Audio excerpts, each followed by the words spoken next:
Jadi pembangunan ugal-ugalan era Jokowi ini harus dihentikan. Tapi kalau Pak Prabowo bilang saya akan melanjutkan Jokowi, program Jokowi, insya Allah 2029 kita akan krisis. Itu risikonya. Baik, Pak.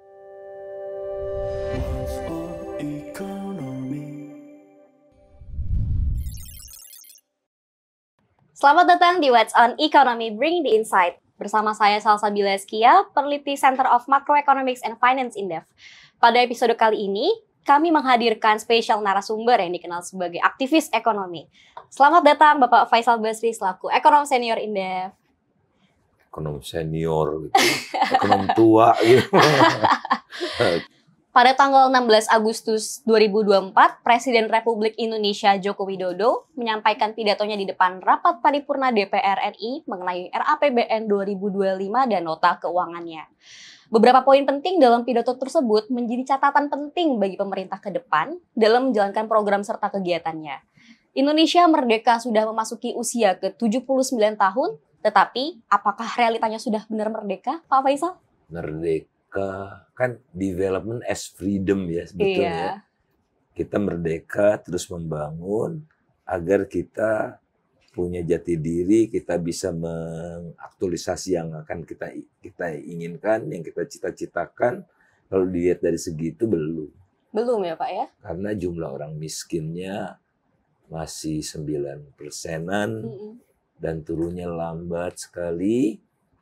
Dan 2/3 kira-kira ya, hampir 2/3 rakyat kita itu masih hidupnya belum secure, belum aman gitu ya. Betul. Kalau ada guncangan dikit, bres turun. Anjlok banget begitu. Pak ya. Jadi pengeluaran perharinya di bawah Rp35.000. Saya rasa kekayaan yang kita miliki, karunia yang diberikan oleh Tuhan kepada kita itu tidak pantas kalau hasilnya seperti ini. Baik. Bung Karno pernah bilang tidak boleh ada kemiskinan. Betul. Di bumi Indonesia merdeka. Betul. Tetapi pada faktanya ditambah lagi faktanya ketidakadilan merajalela gitu. Baik. Kita melihat juga Pak ya bahwa RAPBN 2025 yang disampaikan Presiden Jokowi ini kan mengalami pelebaran defisit Pak gitu ya jika dibandingkan dengan APBN 2024 gitu ya. Menurut Pak Faisal gimana sih dampaknya ke depan pada peningkatan pembiayaan utang ini sendiri Pak? Bagaimana nanti implikasinya pada ruang gerak fiskal ke depannya seperti apa sih Pak? Sebelum ke 2025 kita lihat dulu 10 tahun terakhir. Jadi selama 10 tahun ini Pak Jokowi itu membuat utang kita meningkat 3,3 kali dari posisi akhir 2014. Ya dia dilantik Oktober 2014 ya. Betul. Jadi anggap aja belum ngutang lah. 3,3 kali lipat itu terdahsyat lah ya setelah krisis tentu saja. Cita-citanya untuk mengerek ekonomi tumbuh 7%. Roket katanya begini. Tapi kita lihat sudah didoping dengan utang, sudah diwujudkan dalam bentuk infrastruktur dan sebagainya. Kok pertumbuhannya anteng-anteng aja di tingkat 5% gitu. Nah, jadi betul ada yang salah gitu. Utang ini kemana? Dan utang Jokowi ini digadang-gadang katanya kalau tidak utang tidak ada pembangunan infrastruktur. Tidak benar. Karena kalau kita lihat alokasi APBN itu dari segi pembelanjaannya pemerintah pusat lah ya. Betul. Daerah jangan diutak-atik dong. Iya. Pemerintah pusat itu selama 10 tahun terakhir itu belanja yang paling besar mulai tahun depan itu ya mencapai rekor baru bayar bunga. Pertama kali melampaui 500 triliun tuh di APBN 2025 itu mengalahkan pengeluaran lainnya, pos pengeluaran lainnya. Biasanya tuh yang Pertama itu belanja pegawai, Iya. kedua belanja barang, Belanja barang.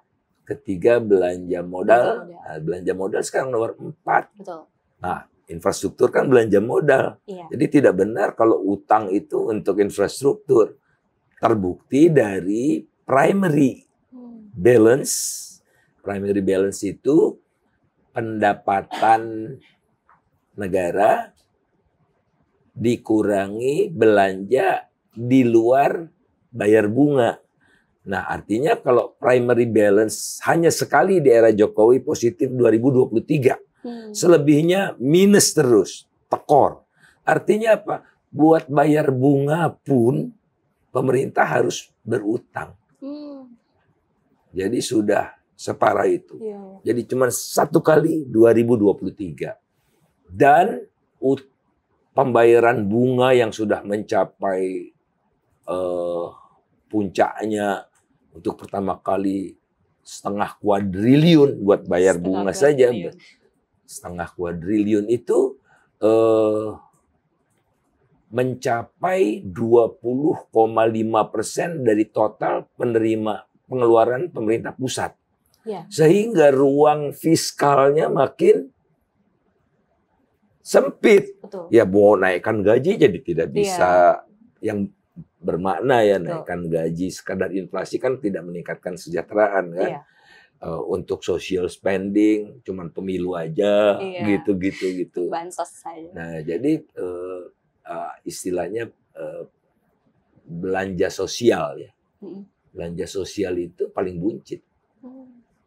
Dan sekarang ada lagi namanya pengeluaran lain-lain. Itu pengeluaran lain-lain masa mencapai 26%. Itu mah bukan lain-lain. Diumpetin di situ yang aneh-aneh itu. Misalnya apa? Subsidi minyak BBM ya. Itu di subsidi BBM-nya kecil 20-an gitu. Pokoknya puluhan aja. Tapi nah dana kompensasi masuk situ tuh, ratusan triliun jadinya. Nah, jadi APBN kita makin tidak transparan, makin tidak akuntabel gitu. Nah, kalau saya udah baca berkali-kali tuh ya RAPBN itu tidak ada rinciannya, lain-lain itu sebanyak itu tidak ada rinciannya. Betul. Nah, jadi kembali utang ini kalau dimanfaat, ini kan karena 10 tahun tuh harusnya udah ada hasilnya dong. Jadi memang kalau kita investasi sekarang, ya barangkali 4 tahun lagi, 3 tahun lagi, atau paling tidak 2 tahun lagi. Jadi artinya memang utang ini digunakan untuk pengeluaran-pengeluaran yang kurang produktif, tidak meningkatkan produktivitas nasional, tidak meningkatkan inovasi, tidak meningkatkan industrialisasi, tidak meningkatkan kemandirian pangan. Nah ini jadi buat apa? Ya hura-hura Jokowi. Apalagi untuk hilirisasi Pak ya. Tidak ada. Tidak ada. Kan fasilitas semua yang diberikan. Bebas pajak gitu-gitu kan. Tax holiday, macam-macam gitu. Oke. Tadi menarik Pak bahwa di pemerintahan ini, di rezim ini gitu ya Pak ya. Menggunakan skema gali lubang tutup lubang gitu ibaratnya Pak ya, karena untuk membayar utang saja ini tuh harus ngutang lagi gitu Pak. Nah kalau kita lihat juga bahwa rasio utang terhadap PDB pun juga makin lama makin meningkat, ditambah dengan bunganya semakin meningkat. Belum nanti kita melihat tingkat suku bunga juga pastikan secara global juga meningkat Pak ya. Lalu bagaimana tanggapan Bapak terkait dengan banyaknya warisan utang dari kepemimpinan Presiden Jokowi ini kepada presiden berikutnya, kepada Pak Prabowo gitu? Apa yang harus dilakukan Pak Prabowo gitu untuk mengatasi warisan utang ini Pak? Seperti apa?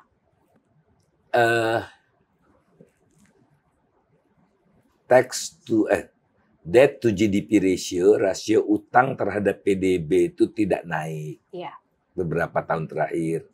Jadi berada di level di bawah 40%. Kalau saya tidak salah, data resminya kan masih pakai asumsi ya. Betul. Itu 38-an, 38, sekian persen. Pertanyaannya adalah saya tidak peduli karena bagi saya Jokowi dan Prabowo itu satu kubu ya. Satu kubu, betul. Jadi yang saya prihatin dan oleh karena itu kita harus bersuara terus adalah saya kasihan kepada generasi muda yang harus membayar. Kami yang meminjam, generasi kami yang meminjam, tapi generasi muda yang harus membayarnya. Karena utangnya 10 tahun, 20 tahun, 30 tahun. Iya. Jokowi tidak bayar. Betul. Gitu. Nah yang bayar pertama kali Pak Prabowo memang tahun depan itu puncak jatuh tempo. Utang yang jatuh tempo itu mencapai puncak kira-kira 800 triliunan. Kemudian kan mau ngebut dong. Mau ada, saya dengar di media itu kan Prabowo akan mengembangkan jalan tol di seluruh Indonesia begitu. Ya bangun. Tidak bisa semua ditol-tolkan gitu. Yang penting adalah apa sih, kita membangun apa sih untuk mengurangi logistik cost, untuk meningkatkan mobilitas. Faktanya di era Jokowi, infrastruktur dibangun, logistik performance index kita terjun bebas dari 40-an rankingnya menjadi 60-an. Nah, jadi keren-kerenan. Misalnya saya tidak anti infrastruktur ya, memang kita infrastruktur kurang. Tapi jangan ditiru China, jangan ditiru Amerika, jangan ditiru Eropa. Mereka negara kontinental. Infrastruktur yang dibutuhkan berbeda dengan negara maritim, arkipelago, 17.500 pulau. Harusnya yang jadi tumpuan adalah transportasi laut. Tapi kalau Anda lihat persentase transportasi laut terhadap PDB di era Jokowi justru turun. Jadi jargon saja, tol laut aja istilah yang sesat. Di laut itu jalan tol semua bebas hambatan. Tidak ada polisi tidur, tidak ada portal, tidak ada apa-apa gitu. Jadi mentalitasnya masih darat. Nah, jadi ya tidak, artinya kalau kita lihat ya misalnya disparitas harga antar daerah di Indonesia tergolong sangat tinggi. Jadi misalnya di Malaysia ya, di Malaysia kan ada Sabah, Sarawak dan Semenanjung. Itu harga hampir sama semua. Ya, walaupun beda pulau, Semenanjung dengan Sabah dan Sarawak. Sabah dan Sarawak juga lumayan jauh gitu. Karena apa? Sistem transportasinya yang bagus. Kita lihat sekarang jalan tol Jawa udah lengkap lah ya, bisa dikatakan udah tersambung.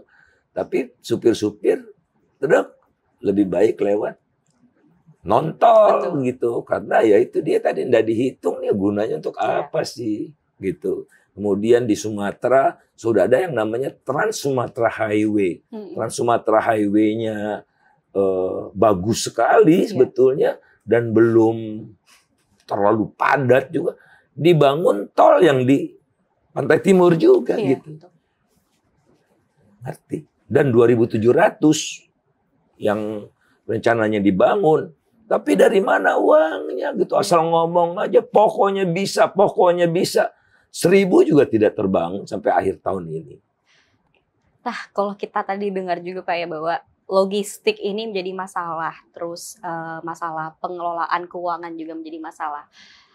Kita juga harus bayar utang. Lalu dengan menangani semua permasalahan tersebut Pak, apakah pemerintah bijak ketika ingin menaikkan PPN menjadi 12% di rencana ke depan Pak? Atau mungkin kenaikan pajak lainnya Pak yang mungkin bisa mengganggu middle income masyarakat gitu. Orang-orang yang berada di kelompok middle income Pak. Tugas negara itu hadir bukan untuk membela yang kaya. Bukan memberikan segala fasilitas bagi yang kaya. Negara hadir itu mengambil dari yang kaya untuk didistribusikan kepada yang kurang mampu lewat mekanisme pajak namanya. Kemudian pastikan kekayaan alam yang alhamdulillah melimpah di Indonesia, relatif melimpah di Indonesia ini bagi sebesar-besar kemakmuran rakyat, bukan kemakmuran oligarki gitu. Nah, sekarang tax holiday dikasih ke smelter itu, ya, dan merembet kemana-mana nanti ini barangkali dengan cap PSN. Dan PSN kalau di awal-awal PSN kita dukung karena apa? Paling banyak di daftar PSN itu adalah bendungan dan irigasi. Gitu. Wow, oke nih untuk kemandirian pangan. Ini lama-lama turisme juga. Atau pakai jargon ekoturism. Sinarmas dikasih lagi, BSD kurang apa lagi mereka udah dapat itu. Ya, jadi macam-macam dikasih, macam-macam apa subsidi mobil lah, subsidi motor lah, macam-macam itu ya. Plus yang lain-lain lagi, konsesi-konsesi tambang, otomatis diperpanjang, macam-macam gitu. Sementara rakyat itu, seluruh rakyat yang kaya yang miskin, itu dikenakan tambahan 10%. Betul. Dari 10 ke 11 kan kira-kira 10% kan, 10%. Betul. Itu besar sekali loh. Terasa, Pak. Jadi luar biasa. Itu semua biaya kesehatan, biaya pendidikan, biaya macam-macam itu. Jadi rasa keadilan. Ya, rasa keadilan itu. Nah, kemudian yang berikutnya lagi pendidikan, biaya pendidikan makin mahal. Saya baru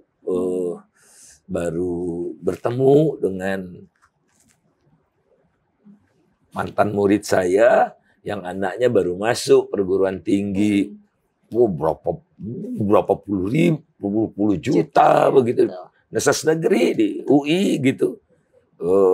Kemarin saya juga ke universitas swasta di Purwokerto yang saya pikir relatif murah karena jiwa motif sosialnya mahal juga 6 juta satu semester gitu.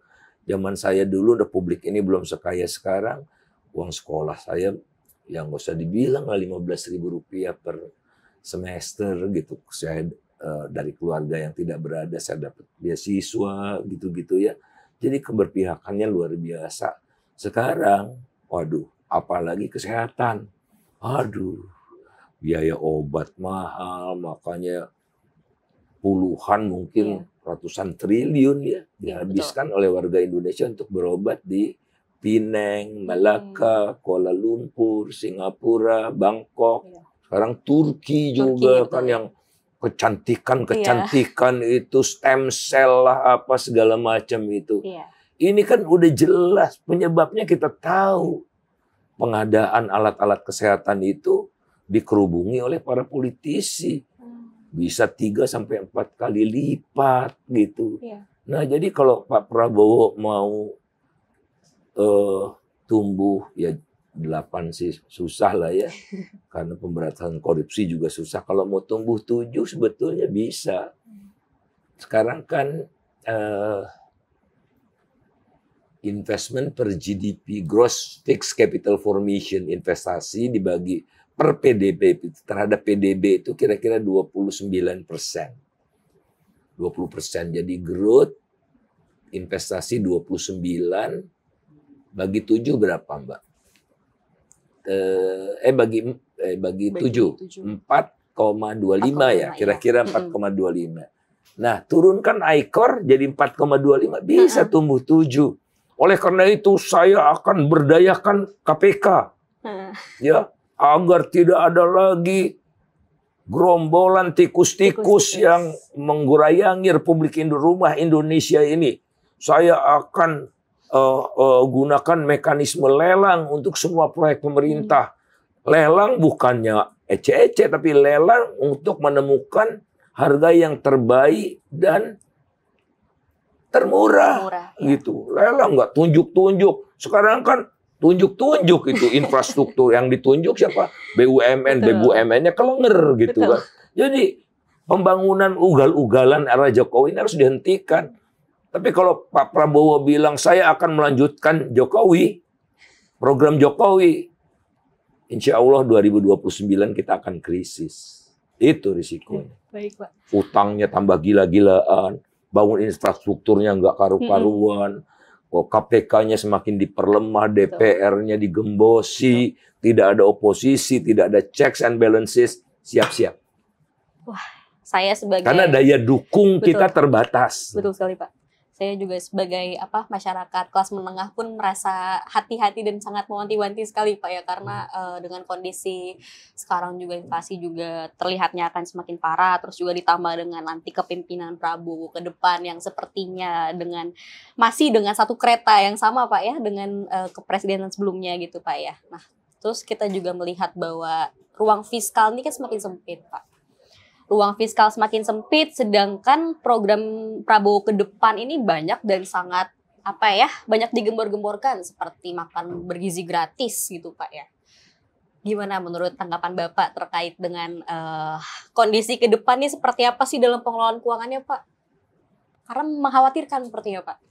Ya, rumusnya kalau siapapun menteri keuangannya, presiden atau menteri-menterinya ada program baru, atau programnya ingin ditambah biayanya, seperti kemarin ini saya baca, wah tugas kementerian ini makin besar, minta tambahan anggaran gitu. Kalau ada yang ditambah harus ada yang bisa dikurangi. Tapi kalau semua jalan, ya ibaratnya itu bus itu semuanya gas, tidak ada rem. Dia masuk jurang kan? Betul, ya. Sederhana aja. Betul. Dan kalau krisis, pertama kali yang dilakukan ada rescheduling proyek-proyek besar. Seperti tahun 98.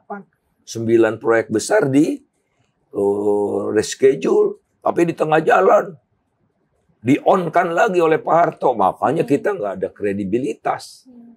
Hancurlah kredibilitas kita. Ya rating kita hancur ya, di non investment grade segala macam itu mengembalikan ke investment grade berdarah-darah. Saya juga ikut terlibat di dalam proses itu dulu. Saya diutus oleh presiden ke Amerika Serikat untuk bertemu dengan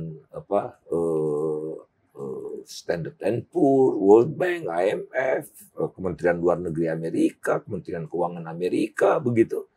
Karena utang swastanya besar ya, jadi ya saya diminta untuk ikut terlibat dalam penyelesaian swasta dengan swasta gitu. Dulu pemerintah aja tidak tahu utang swasta itu berapa.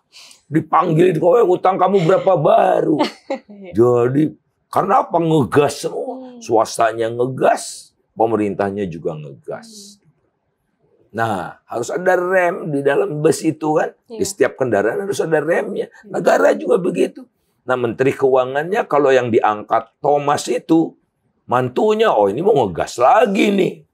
Gitu kan. Iya, betul. Ya, belum punya credibility gitu di internasional, belum teruji gitu. Betul. Saya tidak underestimate. Ya, saya hormat kepada orang tuanya, ayahnya. Kami sama-sama pengajar dulu di Fakultas Ekonomi UI gitu. Orangnya kalem, orangnya sederhana, tajam analisisnya, tulisannya enak dibaca, kredibel gitu ya. Ya mudah-mudahan dia ikut adrenalin, terwariskan adrenalin ayahnya itu. Ya bukan tapi saya dengar untuk kasus dia masuk anti dumping, dia udah mulai sentak-sentak rapat pleno gitu dipaksa cepat gitu, mungkin dibisiki oleh Muldoko gitu ya. Harus hati-hati anak muda gitu ya. Betul. Anda harus meniti dengan seksama, kita respect, tapi untuk urusan rem ini saya rasa belum pantas gitu. Oke. Mudah-mudahan bukan dia, tapi dia wakil menteri nggak apa-apa, dia latihan dulu. Kan. Udah cukup latihannya 2 bulan, 3 bulan, udah cukup.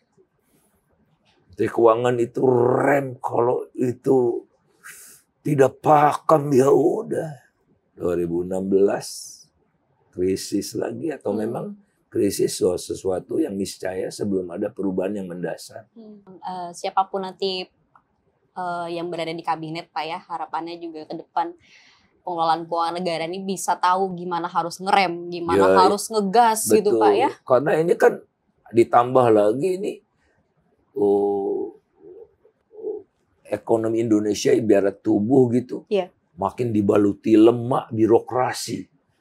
Jadi kementerian mau diperbanyak, kalaupun kementerian tidak diperbanyak, badan-badan akan dibentuk yang baru-baru. Badan pangan, badan gizi, badan apa. Karena apa? Pak Prabowo kelihatannya tidak bisa mengendalikan menteri-menterinya yang sudah dibagi-bagi hampir habis ke partai-partai kan? Iya betul. Ya, partai-partai itu ya kita tahu lah kan, punya vision yang beda dan macam-macam yang berbeda itu, ya dia bentuk badan-badan lagi gitu kan. Untuk dia orang-orang dia semua tuh kalau di badan itu. Betul. Ya yang kayak kemarin itu kan orang dia semua. Nah itu jadi birokrasi jadi makin gemuk gitu ya. Waduh. Jadi ekonomi Indonesia itu makin dibaluti lemak, ya kan? Semua ngegas gitu. Kemudian utangnya akan menggelembung, ya ada diskors kan, walaupun disangkal gitu, utang akan kan belum 60%, masih jauh dari 60. Ya kita bawa aja ke 50 dulu. Defisit harus di atas 3%. Nah, harus ubah undang-undangnya. Itu jangan model Jokowi. Ubah untuk menyesuaikan dengan keinginannya. Ubah untuk kebaikan kita welcome ya. Tapi ubah untuk vested interest, self-interest, atau ambisi pribadi, jangan. Ini bukan PT, bukan perusahaan nenek moyang dia, bukan perusahaan pribadi, bukan perusahaan keluarga. Ini 280 juta orang nasibnya ditentukan oleh Jokowi yang sering ugal-ugalan dan main laksanakan gitu, laksanakan. Itu udah dari awal itu sebetulnya. Jadi coba bayangkan. Ini terbuka, bukan rahasia. Dia dalam satu forum, beberapa forum mengatakan, saya akan turunkan pajak corporate income tax jadi 17% seperti Singapura, gitu ya. Bu Sri Mulyani ya, ya dikaji dulu. Tidak perlu dikaji-kaji, laksanakan saja. Nah, keluarlah omnibus, memang diturunkan dari 25 ke 22. Dan akan turunkan lagi 20 walaupun itu ditunda. Dan 17% bagi perusahaan yang go public kan di diskon 3. Jadi 17 sama dengan Singapura. Kalau selama pajak kita masih lebih tinggi dari Singapura, uang akan mengalir terus ke Singapura. Faktanya FDI terbesar di Indonesia dari mana? Dari Singapura. Walaupun pajaknya nol di Singapura, pasarnya kecil. Jangan gendeng seperti itulah. Oleh karena itu saya rasa cukuplah Indonesia punya presiden yang visinya keruh gitu ya, keruh dan tidak terukur gitu. Ini pembelajaran kita generasi muda yang paling penting itu karena generasi muda yang jadikan tumbal oleh Pak Jokowi kan, dia banyak generasi muda juga milih dia, milih Prabowo gitu-gitu dengan gimmick dengan segala macam ini. Nah, anak muda lah yang paling berkepentingan untuk bicara lebih lantang karena utang ini akan membebani kehidupan kalian nanti. Selain utang, Jokowi kalau dilanjutkan oleh Prabowo itu mudah-mudahan tidak menguras kekayaan alam akan lebih luar biasa. Produksi batu bara 2022 itu masih 600-an juta. 2023 725. 2024, 2025, 2026 targetnya mendekati 1 miliar ton. Nah, bagi-bagi ke NU, Muhammadiyah, ormas lain akan diobrol nih oleh Bahlil sekarang kan. Dia punya dikasih kewenangan khusus walaupun bertentangan dengan undang-undang, begitu ya. Betul. Waduh, ini ingat Pak Jokowi, ini negara Republik Indonesia bukan milik nenek moyang Anda, bukan milik pribadi Anda, harus dikelola sesuai dengan aturan yang baik. Economics is morality. Jadi moralitas dan etika di dalam ekonomi itu jadi landasan. Adam Smith menulis sebelum Wealth of Nations itu Theory of Moral Sentiments. Adam Smith menurut saya bukan bapak ilmu ekonomi. Bapak ilmu ekonomi itu Ibnu Khaldun. Adam Smith banyak belajar dari karya ilmu Ibnu Khaldun ya. Muqaddimah segala macam itu penuh dengan moralitas. Jadi market itu tanpa moralitas nggak bisa. Makanya kalau di dalam ajaran agama kita itu ke pasar itu, di pasar itu banyak setannya. Nah, ada doanya itu khusus. Karena penjual dan pembeli itu mengumbar bohong aja. Wah, di sini lebih murah, kemarin tadi lebih murah gitu kan. Wah, ini bagus padahal cacat gitu. Nah, apa yang membentuk pasar itu berkeadaban itu segala aturan, setiap transaksi tidak ditutup-tutupi, ada saksinya, dicatat, semua itu untuk menjaga integritas pasar. Tatkala pasar integritasnya hancur, dilunduk, ada penimbunan, ada pemerkosaan pasar, segala macam harga ya segala macam begitu, wah udah hancur. Kita juga ngelihat Pak ya bahwa program hilirisasi ini kan sangat digembar-gemborkan Pak ya, dari era Jokowi sampai ke Prabowo nanti ke depan gitu ya, termasuk juga di salah satu program ya Pak Prabowo karena melanjutkan dari Pak Jokowi sebelumnya ya Pak. Tapi kalau kita melihat era APBN 2025 nih Pak ya, anggaran belanja KL terutama untuk KL yang menangani industri dan juga hilirisasi ini mengalami penurunan Pak. Termasuk juga infrastruktur juga mengalami penurunan gitu ya. Apakah nanti kira-kira ke depannya rencana hilirisasi ini untuk di SDA, hilirisasi SDA ini dapat terjalankan dengan benar, tepat, dan juga akhirnya bisa meningkatkan value added Pak akhirnya? Hilirisasi itu bukan barang baru di Indonesia. Itu keripik Kristin di Sumatera Barat itu hilirisasi itu. Dari singkong jadi keripik, dijual di bandara, di toko-toko gitu. Dan hilirisasi. Kenapa harus bicara tambang saja gitu? Dan tidak boleh semua dihilirisasi. Ikan itu jangan dihilirisasi. Jadi dihilirisasi jadi kornet. Murah jadi apa? Ikan tuna misalkan. Tuna yang di kaleng itu. Tuna kaleng ya betul. Sarden. Itu paling murah.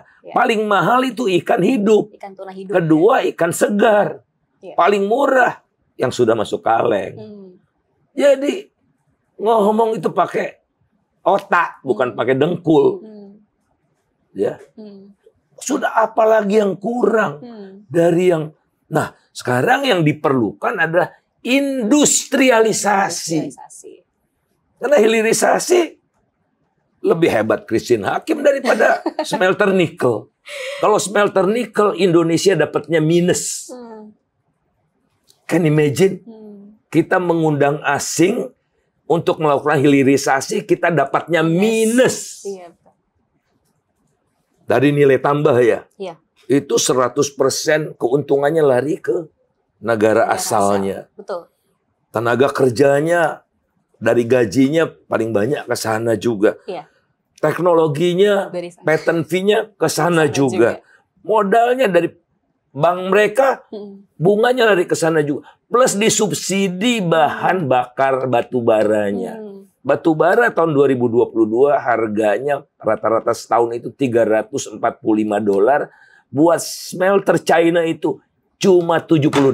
$245 per ton disubsidi. Sudah dikasih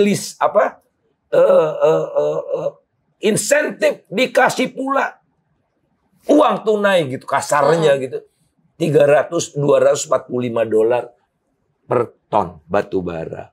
Di China tidak boleh lagi membangun pembangkit listrik tenaga batu bara. Di sini bebas. Kemudian bahan bakunya kalau di Shanghai $80, mereka beli cuma $40. Apa yang mereka belum tidak dapatkan? Ya, betul. Mereka tidak kena pajak ekspor. Iya, betul. Luar biasa. Dan tidak ada program divestasi seperti Freeport. Tidak ada. Betul. Kalau Prabowo melanjutkan, kita hantem, kita labrak Pak Joko. Prabowo dengan cara kita. Dengan cara kita. Karena memang yang kita dapatkan akhirnya hanya kesengsaraan saja Pak. Betul ya. Terutama apalagi di masyarakat yang berada di tambak smelter itu sendiri Ya Pak itu belum dihitung social cost lingkungan. dan lingkungan. Betul. Jadi minus kita dapat. Semakin minus. Jadi wajib dibawa ke Mahkamah Rakyat Pak Jokowi. Mahkamah Rakyat. Karena dia telah melanggar Undang-Undang Dasar 45 pasal 33 yang mengatakan bumi, air, dan kekayaan alam yang terkandung di dalamnya dikuasai oleh negara bagi sebesar-besar kemakmuran semesta. Enggak, rakyat. Justru rakyatnya sengsara.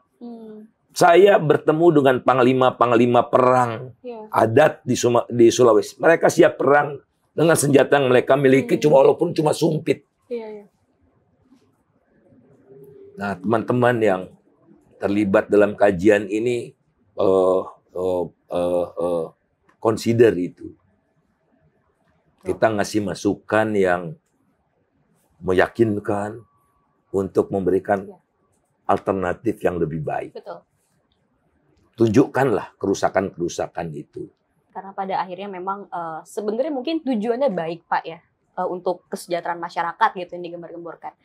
Tetapi mungkin lebih ke eksekusinya mungkin Pak ya, atau seperti apa? Bagaimana tujuannya baik? Kalau tujuannya baik itu industrialisasi. Jadi misalnya, oke, kita kembangkan smelter. Smelter, kemudian yang kita kasih insentif adalah pabrik yang menggunakan bahan baku itu untuk bikin sendok, garpu, panci, rantang. Ya, itu baru dikasih insentif. Kan menciptakan lapangan kerjanya lebih banyak. Manfaatnya kita bisa gunakan buat kerangka bangunan, buat alat masak, stainless steel, rel kereta api, sehingga waktu kita membangun infrastruktur jalan, jembatan, sudah pakai sumber daya yang diolah dari situ. Ini tidak ada. Ferronikel itu 95% lebih diekspor ke China. Dan selebihnya ke negara-negara lain. Di sini 1% yang beli. Kan industrialisasi itu.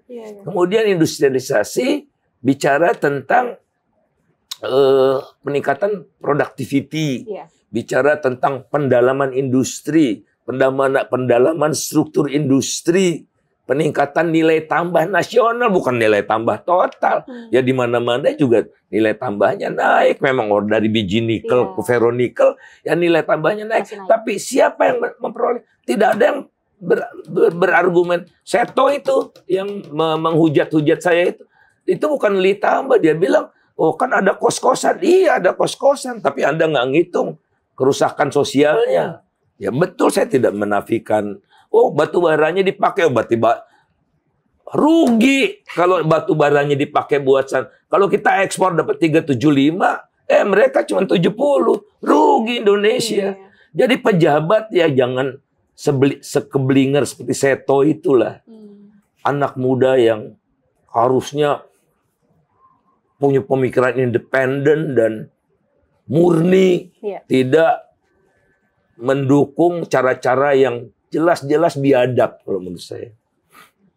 Tambah lagi juga mungkin ini Pak ya, untuk misalkan hilirisasi, industrialisasi itu kan untuk barang intermediate atau bahan pendukungnya juga masih impor Pak ya sebenarnya. Kan misalnya nih, kalau benar tuh ya akibat adanya smelter itu, maka impor bahan baku kita turun. Sekarang 75% impor kita bahan baku. Betul. Industrialisasi menurun, peranan sektor industri dalam perekonomian. Lihat, rupiah tidak menguat, katanya ekspornya banyak, tapi karena uangnya tidak masuk Indonesia kan. Karena seluruhnya milik mereka, ya hak mereka kan. Rezim devisa bebas. Jadi sekarang memasuki deindustrialisasi nggak Pak? Indonesia sekarang ini. Nah, mengapa sejak awal dikasih izin tidak didampingi oleh BUMN kita? Jadi join sama BUMN kita. Betul. Jadi sejak awal kita dapat ownership-nya kan. Betul ya. Nah, sehingga BUMN kita bisa mengklaim dong, oh saya mau mengembangkan pabrik yang lain lagi gitu. Ini kan hilirisasinya satu kali aja. Dari smelter udah. Kan justifikasinya kan mau jadi integrated value chain dari biji nikel sampai mobil listrik kan. Betul. Mobil listrik nggak ada lagi yang pakai nikel sekarang. Ada sodium fosfat, ada ferro, dan sekarang hidrogen, air juga bisa. Jadi jangan sombong. Dan dalam pembicaraan saya dengan Pak Luhut pun sebetulnya nggak setuju larang-melarang itu.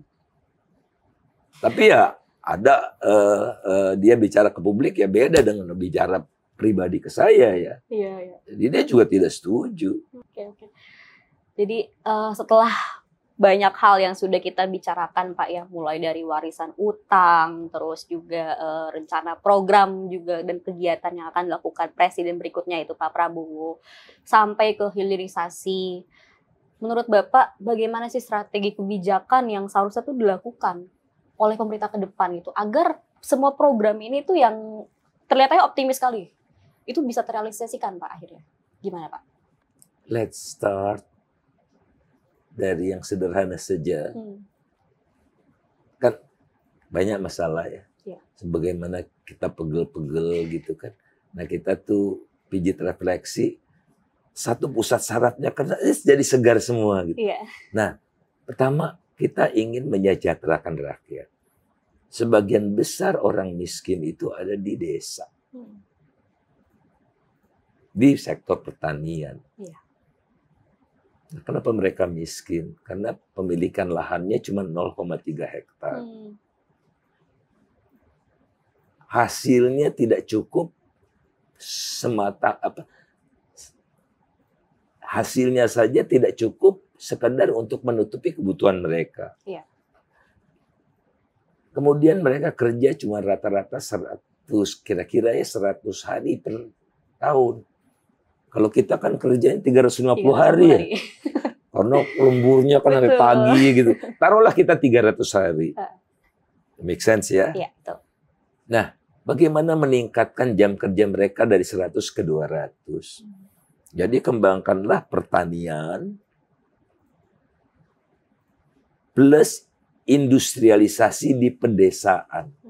Dengan menggunakan teknologi tepat guna dan dibantu oleh generasi muda dengan AI-nya segala macam gitu.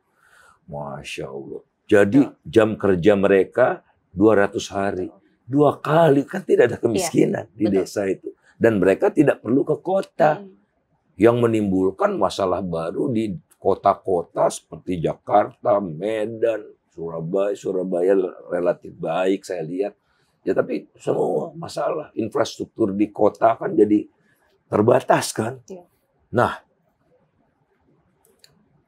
untuk industri, misalnya nih tekstil ya di Jawa Barat, ini kan terlambat antisipasi. Dulu itu mereka ada di luar kawasan pemukiman, pabrik tekstil, garment. Sekarang ada di tengah kota mereka. Saya melihat sendiri ada banjir segala macam. Nah, dibuatlah kawasan industri khusus tekstil. Sehingga limbahnya kan besar sekali itu ya. Nah, pengolahan limbahnya bersama begitu-gitu. Nah, pemerintah sediakan lahan gitu. Selebihnya serahkan ke mereka. Bantu kredit murah gitu. Kredit bukan murah lah. Bunga ya sekarang tinggi sekali di Indonesia gitu. Jadi yang dibutuhkan investment climate, kepastian ya buat industri, sementara tugas negara itu membangun infrastruktur pedesaan bagaimana agar hasil pertanian itu bisa sampai sejauh mungkin merambah pasar sehingga harganya tidak turun. Karena sekarang banyak produk pertanian yang bisa dikategorikan non-tradables. Jadi waktu panen melimpah harga anjlok karena tidak bisa diangkut kemana-mana. Nah, angkut pun mahal. Bisa diangkut tapi mahal. Kenapa? Karena jalan ke desa kecil-kecil sehingga cuman call kecil saja. Nah, jangan ngomong jalan tol melulu dong. Nah, bangunlah jalan-jalan di pedesaan dengan padat karya, melibatkan kontraktor lokal, nggak usah BUMN karya semua gitu kan. Semua akan jadi hidup. Iya, betul. Nah, itulah ekonomi rakyat itu. Nah, batasi itu yang namanya apa minimarket itu bisa kok di Banyuwangi, bisa. Sehingga kalau sekarang nih minimarket milik konglomerat kan. Minimarket milik konglomerat, produknya produk konglomerat. Sekarang merambah lagi minimarket itu jadi semacam bank. Dia bisa nyimpen uang lewat minimarket, beli tiket pesawat bisa lewat minimarket, kereta api, listrik bisa. BPR kita ndak boleh. BMT kita ndak boleh. Ini apa-apaan ya? Perdagangan jadi bank. Yang bank tidak boleh berfungsi sebagai bank. Jadi sekarang apa yang terjadi? Jangan biarkan mereka-mereka itu mengambil dana dari rakyat, dibawa ke kota untuk proyek-proyek konglomerat. Termasuk bank-bank pemerintah itu. Ya, apatah lagi memang yang bagian dari kaki tangan konglomerat. Terus sekarang data dia miliki semua juga kan. Jadi ya udahlah sampai apapun. Dari kita bangun sampai tidur lagi ya mereka punya mereka semua. Karena ekonomi rakyatnya dibelenggu. Ya. Kan kita udah kembangkan nih ya, beberapa teman-teman tuh mengembangkan sektor pertanian, produksi naik, uangnya sisa kan, sisanya ditaruh di bank, oleh bank dibawa ke Jakarta untuk perusahaan besar, termasuk konglomerat Sinarmas dapat dan yang lain-lain itu, nggak fair. Jadi yang kita inginkan tuh, that's blueprint ekonomi yang betul-betul memihak pada rakyat. Itulah makna kemerdekaan. Kita merdeka bukan untuk elit. Merdeka untuk mengangkat lapisan terlemah, terpapa, dan melindunginya. Nah, kalau kita lihat di APBN 2025 ini, yang namanya bantuan sosial ya paling kecil. Harusnya bantuan sosial paling besar dilihat dari masih terbatasnya kemampuan masyarakat itu. Oke, kita sudah berada di penghujung acara nih Pak, karena sudah sekitar 46 menit kita Pak ternyata berdiskusi, tidak terasa Pak Faisal berdiskusi dengan Bapak gitu. Kita mau mendengar mungkin beberapa closing statement, mungkin beberapa pesan yang akan Bapak sampaikan mungkin untuk ke pemerintahan ke depan maupun untuk ke generasi-generasi muda yang nantinya mungkin ke depannya akan melanjutkan Indonesia ini akan seperti apa Pak? Silakan. Teorinya jelas. Bahwa negara yang maju sekarang adalah yang memiliki institusi yang baik di masa lalu. Jadi institutions matter. Institutions itu apa? Aturan main. Saya kerap memberikan contoh, mengapa sih Liga Inggris itu enak ditonton. Jurangnya udah jomplang gitu, yang atas sama yang bawah gitu ya. Enak ditonton dan paling banyak ditonton oleh rakyat Indonesia begitu. Ya karena aturannya bermutu, bagus, dan dilaksanakan secara konsekuen. Termasuk financial fair play, uang nggak boleh ada batasnya, segala macam. Ekonomi juga gitu. Ekonomi itu asal katanya dari oikos, nomos. Oikos itu rumah tangga, nomos itu aturan. Startnya dari institusi ekonomi itu. Nah, oleh karena itulah sekarang bisa dikatakan ekonomi kita itu dan politik kita, karena ekonomi dan politik sebetulnya tidak terpisahkan ya. Yang kita miliki sekarang adalah extractive economic institutions dan extractive political institutions. Ekstraktif tuh misalnya ya kita tuh kegiatan ekonominya keruk jual, tebang jual, petik jual gitu. Kasarnya kan gitu kan. Sehingga ekspor kita lebih dari separuh ekspor kita masih komoditi. Hampir semua negara ASEAN itu manufaktur, manufaktur. Nah, ini ekstraktif. Nah, politik itu juga ekstraktif. Contohnya itu 12 partai mendukung Ridwan Kamil dan Suswono di Jakarta gitu. Ini apa ini? Nah, jadi memang harus ada transformasi ya. Caranya nanti kita pikir transformasi dari ekstraktif economic and political institutions ke inklusif. Yang kita bicarakan terakhir tadi, inklusif ini buat rakyat gitu. Oh, mereka bilang nanti juga netes, malah ke atas gitu. Nah, jadi apa namanya tuh trickle down, dan ini trickle up. Trickle up yang terjadi. Politik dari ekstraktif political institutions ke inklusif political institutions. Nah, kemudian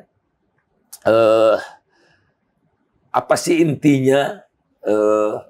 Pilarnya itu menghargai property right. Sekarang misalnya saya punya tanah 1000 hektar misalnya, enggak, saya tidak punya. Saya tidak punya rumah, saya cuma punya apartemen. 1000 hektar. Tiba-tiba besok ada yang datang, ini punya saya. Sertifikatnya asli juga. That's property right itu roh gitu. Dan paten dihargai. Yang melakukan inovasi dihargai. Yang memberikan kontribusi kepada peningkatan produktivitas bangsa itu justru dikurangi pajaknya. Yang tidak produktif dinaikkan pajaknya. Ya, jadi di dalam zakat juga ya itu sawah yang beririgasi, yang tidak beririgasi zakatnya 2 kali daripada yang beririgasi. Loh, kan nggak adil dong. Yang tidak beririgasi kan hasilnya lebih sedikit, kok pajaknya dibesarkan. Tuhan marah. Sudah dikaruniai tanah, kok tidak dirawat, dipelihara, diolah dengan produktif lewat irigasi. Jangan mau petik aja seperti Indonesia itu. Petik jual, keruk jual, tebang jual, begitu. Nah, inilah yang diperlukan.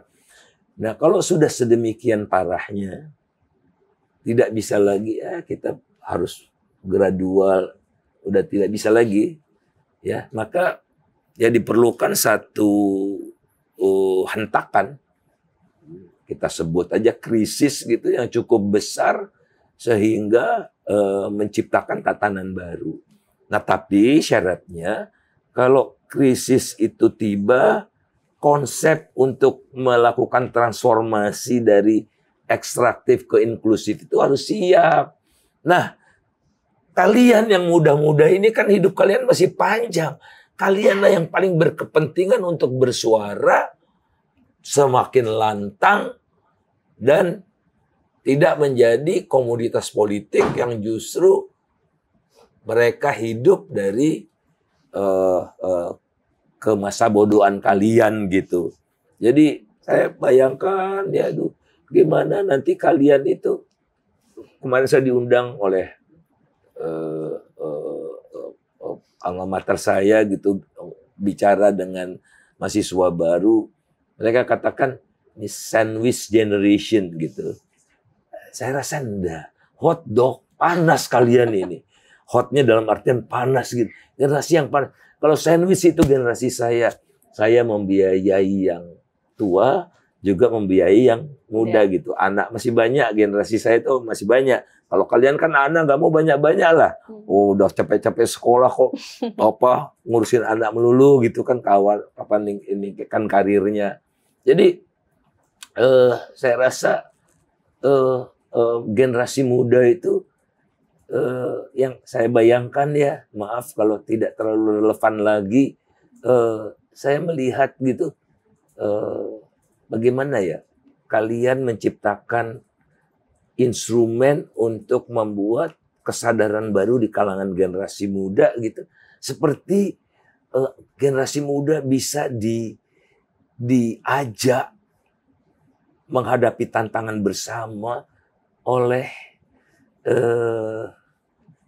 BTS Army itu, ya. BTS Army itu keren buat saya. Dia bisa mengappeal anak muda untuk melawan menggerakkan climate change ya, hate speech, gitu-gitu. lewat budaya. Nah, tidak harus lewat politik. Yang ada panggung budaya, ada panggung kultur, antropologis, panggung politik ada. Silakan yang minatnya di mana. Panggung teknologi untuk membawa teknologi itu ke desa-desa. Wah, kalau kita bisa masukkan program di HP sederhana petani untuk mengakur zat kapur, ada keasaman tanah itu membantunya kan luar biasa. Jangan saya kritik teman-teman dari Fakultas Pertanian, jangan ajari mahasiswa cuma corporate farming dong, community farming. Ya kan, yang 0,3 kalau 1.000 berapa jadinya? 300 hektar kan? 300 hektar tuh udah bisa jadi semacam korporasi ya. Pemilikannya dikolektifkan jadi agunan ke bank, dia bisa pinjam. Jadi kalau ada pengusaha lain uangnya masih nggak cukup untuk beli permesinan, bermitra dengan pemilik. Jadi mitra bukan. Kalau sekarang itu penghisapan abadi lewat inti plasma, menciptakan posisi ketergantungan sampai kiamat gitu. Kok pemerintahnya tuh mempelopori yang sesat-sesat seperti itu? Tahukah pemerintah, baca lagi pemikiran-pemikiran Bung Hatta tentang koperasi. Koperasi itu adalah menghimpun kekuatan rakyat untuk menghadapi kaum kapitalis kota. Supaya seimbang, mitra, bukan anti Anda. Seimbang. Kalau sekarang ini inti, ini plasma. Semua dikasih sama si inti, tapi jualnya harus ke sini. Keabadian, ketergantungan itu namanya. Nah ini, kalau generasi saya udah bebal deh. Ya, nggak ada. Ya, dulu Pak JK pernah, saya sepakat sama Faisal gitu. Itu kan kuncinya kan dalam ekonomi soft skill. Nah, si besar punya ekonomi soft skill. Masa mengandalkan pembangunan pertanian ngandelin Martua Sitorus? Martua Sitorus yang melakukan korporasi pertanian sekarang di padi segala macam. Kok bukan community farming ya? Keren banget. Nah, apalagi kalau 10.000 kan nambah lagi itu ekonomi soft skill-nya. Kemudian kita punya syarikat dagang rakyat. Jadi kalau Anda datang ke Oxford, Manchester, di mana-mana itu minimarketnya kooperatif gitu. Kooperatif. Truk-truk logistik yang panjang-panjang itu punya koperasi. Itu kapitalis lahirnya Adam Smith yang katanya libertarian itu. Koperasinya tumbuh di Republik Indonesia yang sosialis, yang Pancasilais, kok koperasinya nggak diberdayakan, disengajanya oleh para kaum oligarki ini. Malah rakyatnya dirusak oleh judi online lah, dengan pinjaman online dan sebagainya dan sebagainya. Ini di depan mata dan tidak sulit. Udah beberapa juta situs yang pura-pura nggak tahu biangnya siapa kan gitu kan. Itu kan semua transparan. Republik Indonesia ini clear, kelihatan semua. Yang belum buat apa-apa. Saya juga bisa nih. Saya klik nih ya, saya udah pernah coba. Klik nama orang, saya tahu uangnya kemana aja dicucinya, tahu saya. Ada datanya. Kok pura-pura nggak tahu, kaget gitu. Judi ini fenomena mudah untuk dilaksanakan. Gitu. Betul. Negara lain kok bisa, Malaysia bisa, Singapura bisa, tidak merusak rakyatnya. Gitu.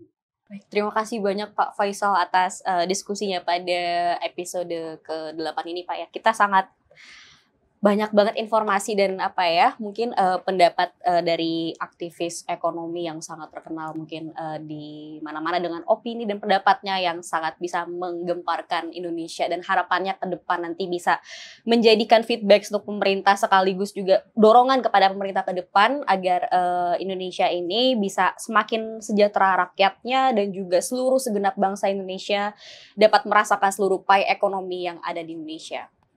Warisan utang negara yang semakin menumpuk menjadi persoalan yang belum dapat diselesaikan. Bangsa Indonesia yang telah merdeka sejak 79 tahun lalu masih belum merasakan kemerdekaannya secara menyeluruh.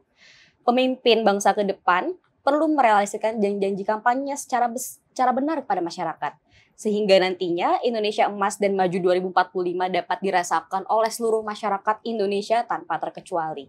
Merdeka selalu Indonesiaku. Nantikan episode What's on Economy selanjutnya pada YouTube Official Indef. Untuk informasi dan kegiatan Indef lainnya, teman-teman bisa kunjungi di Instagram Indef di @indef_official. Terima kasih dan sampai jumpa kembali. What's on Economy?